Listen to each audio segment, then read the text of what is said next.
A garantia oferecida por Bolsonaro ao chegar a Santiago responde a um dos pontos mais sensíveis atiçados por sua chegada: não vim aqui falar sobre Pinochet. Tem muita gente que gosta dele, gente que não gosta, disse a repórteres no aeroporto, na quinta-feira. Pinochet protagonizou o golpe militar e a ditadura sangrenta que durou quase 17 anos no Chile, entre 1973 e 1990, matando mais de 3.000 pessoas no país. Mas é uma figura que divide profundamente os chilenos. Quando o general morreu, em 2006, cerca de 60.000 pessoas foram se despedir diante de seu caixão. Ao longo de sua trajetória como deputado federal, assim como fez com o regime militar brasileiro, Bolsonaro defendeu o governo de Pinochet em diversas ocasiões, afirmando, em pronunciamentos ou entrevistas, que o ex-ditador fez o que tinha que ser feito ou que devia ter matado mais gente. Tinha que agir de forma violenta para recuperar o país, argumentou em uma entrevista em 2015. O posicionamento foi reverberado em falas recentes de seu filho, o deputado federal Eduardo Bolsonaro, PSLSP, que em dezembro visitou o Chile e declarou que Pinochet havia sido responsável por impedir que o país se convertesse numa nova Cuba, e pelo ministro da Casa Civil, Onyx Lorenzoni. No dia da chegada do presidente ao país, Lorenzoni afirmou, em entrevista à Rádio Gaúcha, que o Chile teve de dar um banho de sangue no período Pinochet. Triste, o sangue lavou as ruas do Chile, mas já passaram 8 governos de esquerda e nenhum mexeu nas bases macroeconômicas colocadas no Chile no governo Pinochet, afirmou. As declarações de Lorenzoni revoltaram os presidentes do Senado e da Câmara dos Deputados do Chile. O presidente da Câmara, Ivan Flores, disse ao jornal o Globo que as falas eram um desatino sem paralelo e uma grave ofensa às vítimas da ditadura de Pinochet, engrossando as manifestações de resistência à chegada do presidente brasileiro. Os presidentes das duas casas legislativas já haviam anunciado a recusa em participar do almoço para recepcionar Bolsonaro, que será oferecido pelo presidente de centro-direita do Chile, Sebastián Piñera, no Palácio Presidencial, La Moneda. A solenidade no sábado tem 90 convidados. Deputados da oposição apresentaram uma moção pedindo que Piñera declarasse Bolsonaro persona non grata por seus claros incentivos à discriminação de classe, de gênero e de orientação sexual, por não defender a democracia e endossar a tortura e pela incitação ao ódio e a violações de direitos humanos, nas palavras de parlamentares da oposição. Augusto Pinochet liderou o golpe que derrubou o presidente Salvador Allende e o chamado Governo da Unidade Popular, eleito democraticamente, em 11 de setembro de 1973, com o apoio dos Estados Unidos. Na ditadura chilena, militantes, lideranças de esquerda e intelectuais foram assassinados pelo Estado, e quase 40.000 foram torturados, de acordo com relatórios produzidos por comissões da verdade após o fim do regime.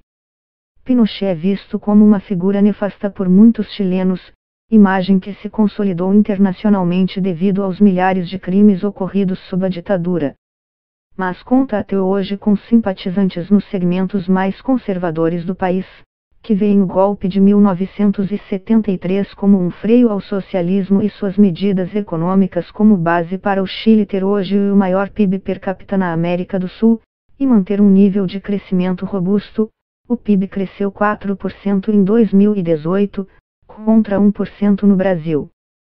Pinochet promoveu privatizações, abriu o mercado e promoveu políticas baseadas na cartilha neoliberal da chamada Escola de Chicago, onde estudaram diversos membros de sua equipe econômica. Os Chicago Boys da ditadura inspiram a admiração dos bolsonaros. Agora nós também temos o nosso Chicago Boy, gabou-se Eduardo recentemente, referindo-se ao ministro da Economia, Paulo Guedes.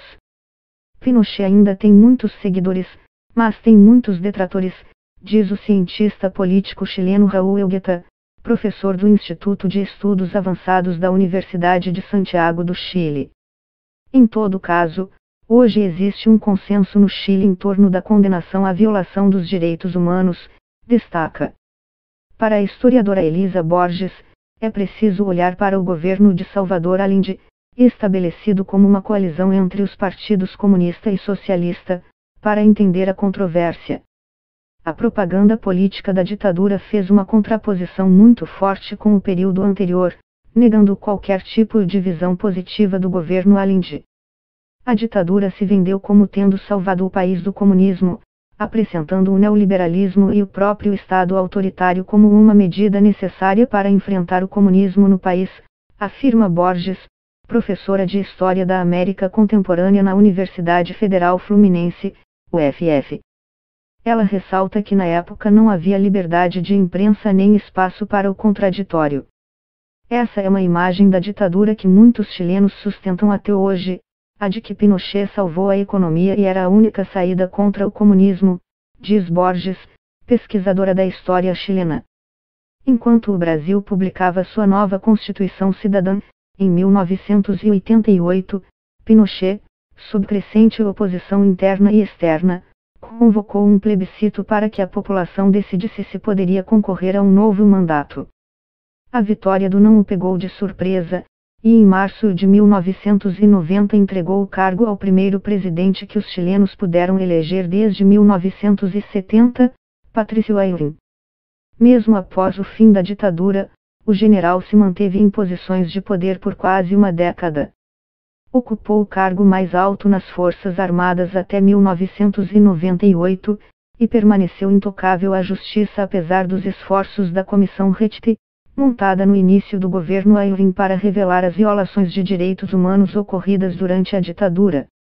Em 1998, assumiu o posto de senador vitalício.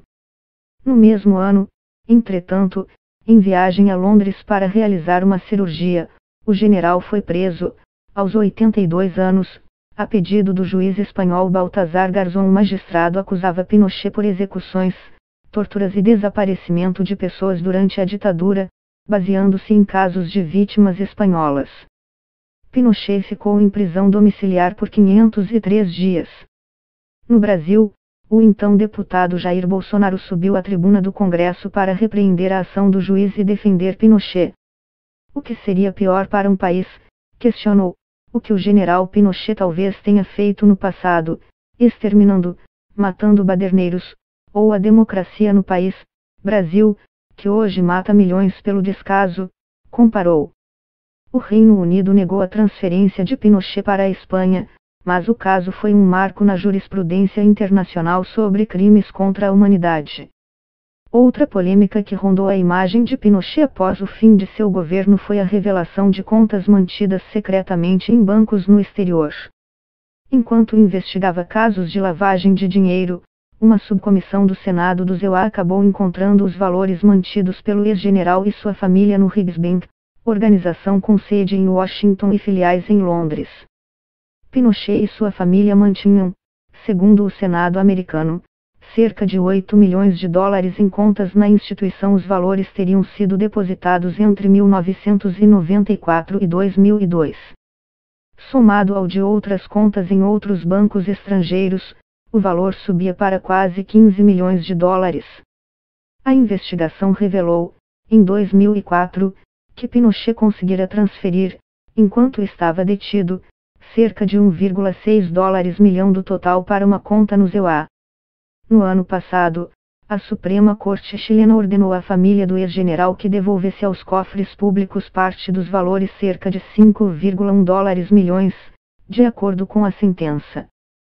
Segundo a historiadora Elisa Borges, se no exterior a imagem negativa do general já era consolidada devido aos crimes da ditadura, no Chile as acusações foram um divisor de águas. A partir daí, a imagem dele passa a ser questionada por setores da população que até então o apoiavam, principalmente segmentos da classe média e da classe média alta que tinham um discurso de que militares não estavam envolvidos em corrupção, afirma Borges.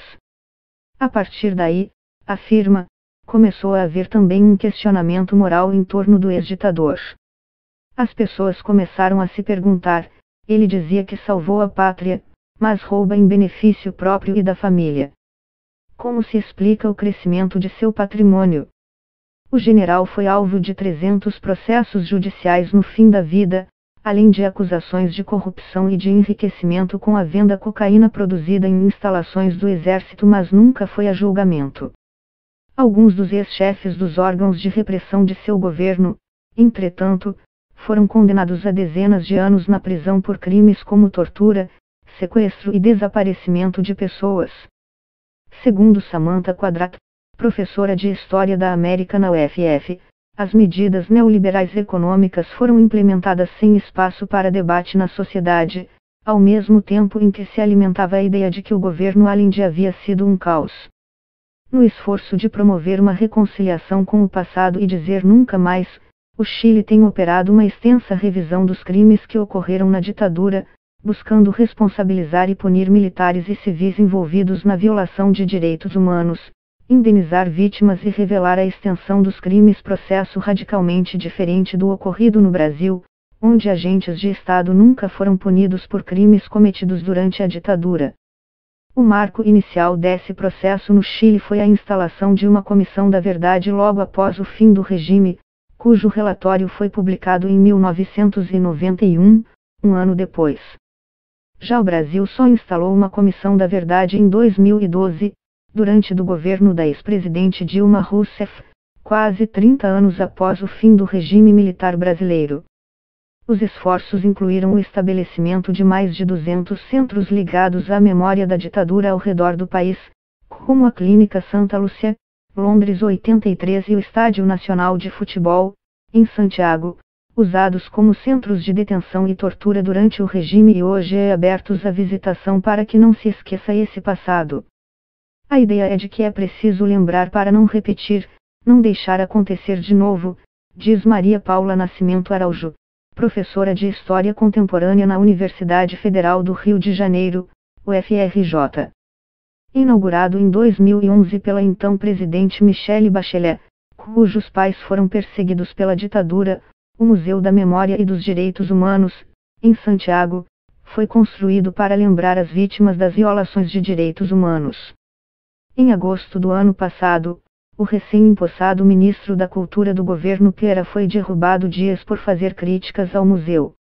Maurício Rojas havia taxado o espaço de um museu de esquerda, para contar uma versão falsa da história de Chile, e disse que era uma montagem para deixar o espectador atônito e impedir-lhe de raciocinar. As críticas geraram protestos e Rojas foi destituído. As disputas sobre como a história do golpe e da ditadura deve ser contada também se deu nas salas de aula. Após a ditadura, os currículos escolares foram reformulados, e o ensino sobre a ditadura e sobre o governo da Unidade Popular, de Allende, se tornou obrigatório. Até então, diz a historiadora Samantha Quadrat, predominava o modelo estabelecido por Pinochet, que introduziu disciplinas como educação moral e cívica, como no Brasil durante a ditadura, e privilegiava um modelo de ensino sem contestação, baseado em uma história tradicional, de heróis, fatos e datas, sem uma pedagogia crítica, afirma. Em 2012, entretanto, o governo do presidente Piera, em seu primeiro mandato, enfrentou protestos acirrados quando tentou mudar a terminologia usada nos livros escolares. A orientação era usar a expressão regime militar, e não em ditadura, e suprimir a palavra golpe. A oposição denunciou tentativas de maquiar a realidade, e o governo voltou atrás. Teve gente que considerou o fim de uma era e comemorou a morte de uma figura nefasta. Outros lamentaram, e buscaram alguma forma de se despedir, lembra. O governo de Bachelet acabou optando por não prestar honras de Estado, nem declarar luto oficial. O Brasil é um país importante para as políticas latino-americanas, e as decisões tomadas aqui impactam os países vizinhos, lembra a historiadora. Você ter um presidente que defende a ditadura, não só a nossa como dos países vizinhos, repercute nos demais países. Em um momento em que a América Latina caminha para governos de direita, afirma, um presidente externar publicamente posições de que a ditadura não foi tão ruim assim tem preocupado especialistas e organizações de direitos humanos na região. Elisa Borges ressalta que o Chile está até hoje se esforçando para resolver os problemas deixados pela ditadura, e engajado no processo de apuração de seus crimes políticos. Nesse contexto, a chegada de um líder político com o histórico de posicionamentos de Bolsonaro sobre minorias e sobre a ditadura gera incômodo. A pauta dos direitos humanos é muito cara ao país. O Chile tem ainda vários traumas e questões abertas sobre o processo ditatorial, diz a historiadora da UFF.